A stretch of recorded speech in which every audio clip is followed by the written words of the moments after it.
Hey everyone, it is Tanya. Welcome back to the channel and welcome to another speed build as well as another installment of the Squish.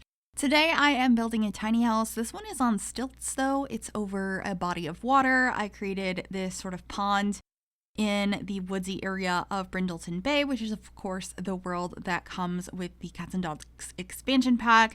And I thought it would look really nice to have a little like pond here. I almost said lake because the idea that I wrote down, I had a couple of suggestions from y'all that said to build some sort of tiny house over a body of water. I think it was more specifically a lake. Obviously, this is way too small, but I think it has the same vibe. I didn't really want to build something on like a massive lot, like a really tiny house on a massive lot.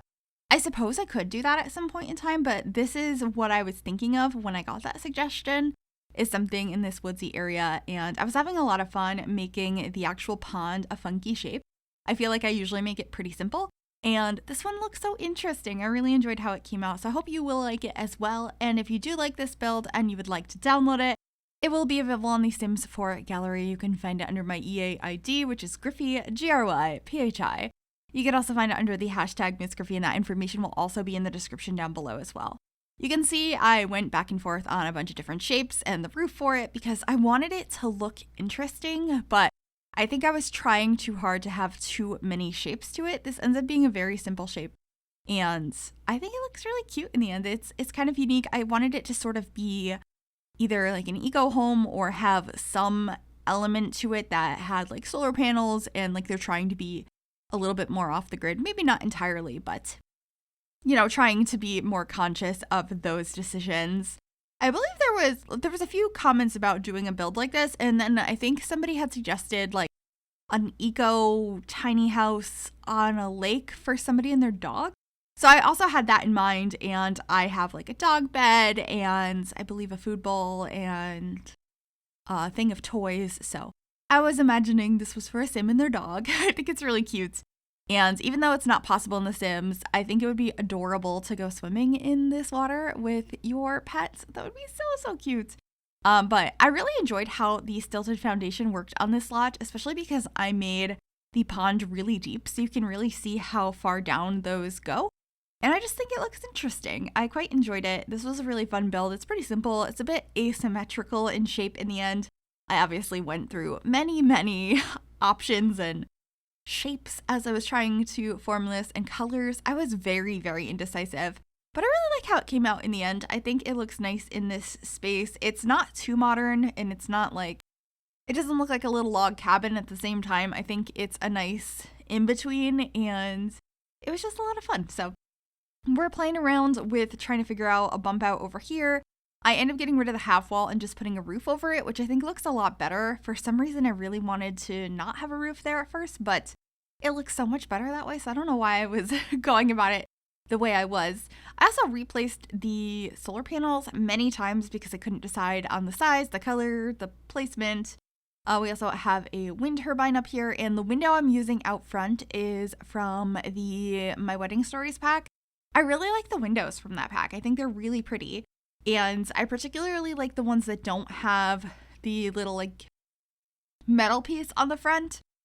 So I used one of those out front, and I changed the color a couple of different times, so apologies for that. I was very indecisive on this build, but then again, it was just one of those ones that sounded like a fun idea in the moment.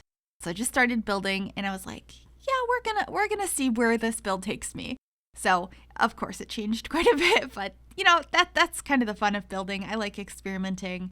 And yeah, we're just getting a fence up here for a little bit of safety. Not that your Sims can fall off anyway, but I like to imagine that would be a possibility. Granted, I didn't put any kind of fence on that pathway because I thought it looked weird.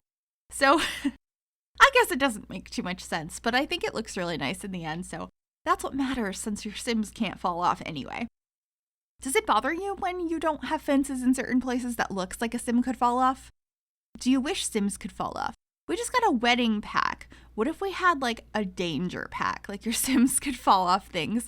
With the newest neighborhood stories update we got, random neighbor Sims can now die in accidents if you have that enabled, which is so cool. Like all of a sudden, oh, my neighbor got eaten by a cow plant. My neighbor froze to death. I mean, it adds a lot of interest to your gameplay. I think it's really cool that we finally have like proper story progression in The Sims 4. I'm very happy with that update. Let me know any fun things that have happened in your game so far since that update came out. I would love to hear it. I've been really enjoying seeing everybody's tweets about their experiences with neighborhood stories. The first thing that happened for me, because I did stream me playing around with it over on Twitch first, the very first thing that happened was the land grabs adopted a dog. Oh, I can't think of its name. I think it was Pumpkin. I tweeted about it. Let me find it. And then immediately after that, the Pancakes adopted a baby. Yeah, the dog's name was Pumpkin. Oh, but yeah, then the Pancakes adopted a baby named Tracy, and she actually looks exactly like the Pancakes. She's got Bob's skin tone and like Eliza's hair color, but she was adopted and she's so cute. So I really, really enjoyed that. Speaking of which, I am currently working on a renovation of the Pancakes house that I started over on stream. And it's not including Tracy, this toddler that was generated in my game, but it is going to be including Iggy. If you weren't aware, Iggy is a toddler that the Pancakes had. It was added to the official like Sims Maxis origin at some point. So you can download that child and put them in their family. I don't know why I keep saying it. I guess because of it's a sim. And I was just like, place the sim. But their child is really cute. His name is Iggy. And I'm really excited to share that build once I finish it. I'm really enjoying how the outside is coming out. And the whole build came out so far. But anyway, back to the build we're actually working on now. I was just rambling at you a little bit while we worked on the landscaping. I think the landscaping came out so nice here. I have a lot of plants all around the water. I used quite a bit of tool to kind of sink things into the ground a little bit because with the terrain manipulation, things tend to float at the highest level that they are at. They don't sink into the ground properly. So I did use tool to go ahead and fiddle with that. I've been really enjoying tool. And I have been seeing a lot of comments asking me to do some sort of tutorial on it. And I don't feel comfortable doing so because I don't really know what I'm doing. It's a lot of fiddling and hoping I understand, and it's a lot of math. So I don't think I'm the best person for that, but I know there are a lot of fantastic tutorials on YouTube if you would like to see how to use tool, including by the person that made tool. So if you're interested in that, I would check out the tutorials that Twisted Mexi put out, but I know some other people have as well, and that might be super helpful to check out. It's kind of daunting and a lot to figure out when you first download tool, but I think it's a really cool mod and I'm really enjoying it. If I do get better at it at some point and feel more confident, maybe in the future I would make a tutorial, but right now I don't feel confident enough to do so. Anyway, on the outside balcony space here, we have some of these couches from Dream Home Decorator. Combined two of them together to make like a corner. I really liked this blush pink. And then I am making sure to have some dog stuff out here. There is the toy box. We end up having the bed out here as well. And I decided to use one of these umbrellas from the Wedding Stories pack. I just thought it looked really pretty. I kept going back and forth on whether it was going to be open or closed. I think it ended up being open in the end. But I thought having that little bit of shade over the outdoor seating space made a lot of sense. And I also really enjoyed adding that pile of logs over to the side as well. Imagining your Sims could use that to start a fire. I don't think I put a fireplace in this house, but that's something you could definitely add. And we're almost done on the outside. We should be popping inside here shortly. I know pretty much all of this build so far has been the exterior, and we're pretty far into it. But I just really wanted to make sure the outside looked perfect, and I think I did an okay job with this one. I really like landscaping, and having the water to work with was definitely a nice change of pace since I don't use the pond tool that often. It's a really cool thing to have, though. Anyway, we're now trying to figure out the floor plan, and like usual, I did struggle with it. I wasn't really sure how I wanted this to work out.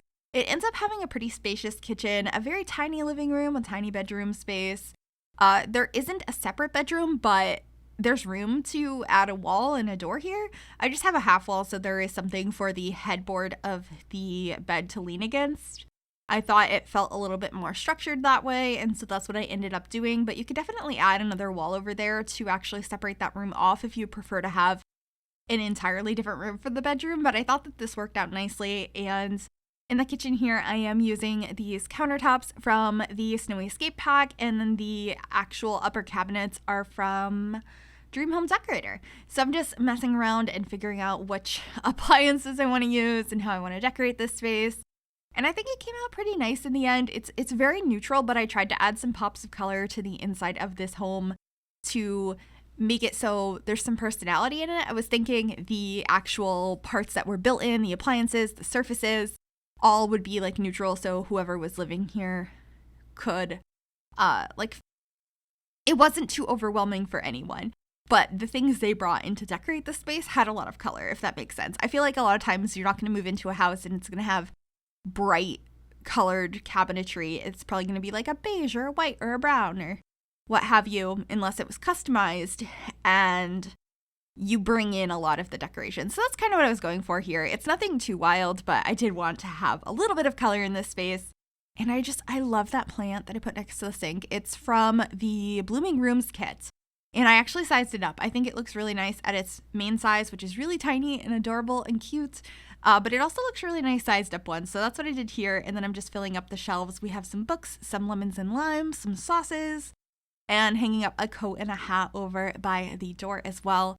And I had added a table and chairs, but I wasn't happy with them, so I got rid of them. I'll be getting different ones here shortly. And then I wasn't sure what to do with our sofa, but I ended up using this love seat from My First Pet Stuff, and it fits perfectly in that little nook. And I was able to put a little TV on the wall I created for the bed to lean against. And it's a really cozy, simple living space. I feel like your Sims are mostly going to be outside, like enjoying lounging in the beautiful space they have. I mean, they live right over the water. The woodsy area is gorgeous. I love this part of Brindleton Bay, but if they wanted to be inside and watch some TV, they do have a space to do that. So that is what I did there. We have like a pink rug, we have some plants, some cute artwork, and I'm deciding on a table now.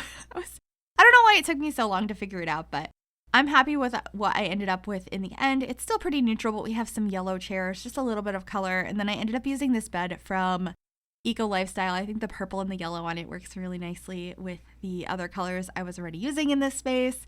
And then I'm just getting a dresser over here, and then we should be working on the bathroom, and that should be pretty much it for this build.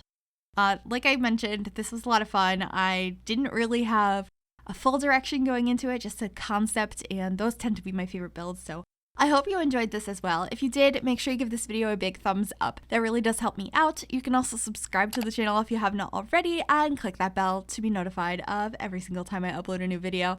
Thank you so very much for watching. Enjoy the screenshots, and I will see you all next time. Bye, everyone.